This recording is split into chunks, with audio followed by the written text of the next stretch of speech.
faut savoir que il y a plus de 13 filières développées ici à La Réunion et on va dire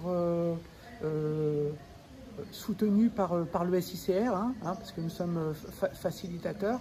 Donc il y a des filières nationales et des filières locales. Aujourd'hui, nous sommes réunis en colloque.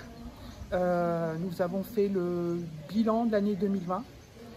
Donc plus de 64 500 tonnes de déchets sont aujourd'hui collectées, dans le cadre des filières REP. Une petite progression de 1% par rapport à 2019, mais ça c'est lié quand même à la crise Covid. Il faut savoir aussi que la problématique de l'exportation des déchets dangereux et non dangereux, avec cette problématique de transport maritime, a fait que ça a impacté nos filières, voilà, pour des problématiques de stockage. Aujourd'hui, de nouvelles filières REP vont se développer. Tout ceci est lié à des nouvelles lois comme la loi AGEC. Il faut savoir que le domaine des REP est dynamique et organisé. Donc on va dire que toutes les filières qui ont été mises en place ont une dynamique. Voilà. Parce qu'il y a des acteurs pour on va dire, gérer l'ensemble du processus, de la collecte jusqu'à... Alors parfois il y a du recyclage à La Réunion et parfois il y a de l'exportation quand nous n'avons pas le choix.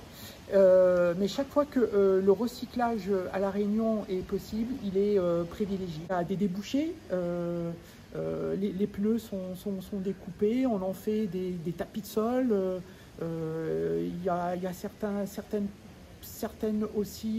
process qui vont aussi dans le bâtiment. Voilà. Donc il y a des débouchés. Donc chaque fois que les débouchés sont possibles, on essaye de dynamiser les filières localement.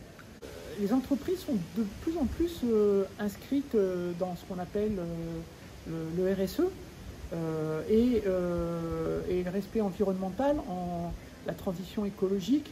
Et donc au niveau des entreprises, les entreprises jouent le jeu et mettent en place des dispositifs.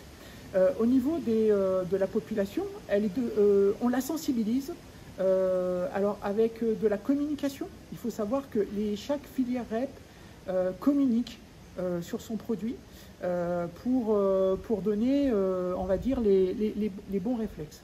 Voilà. Donc nous, au sein du SICR, nous avons également comme ambition de nous rapprocher de plus en plus de la population pour leur expliquer les bonnes pratiques.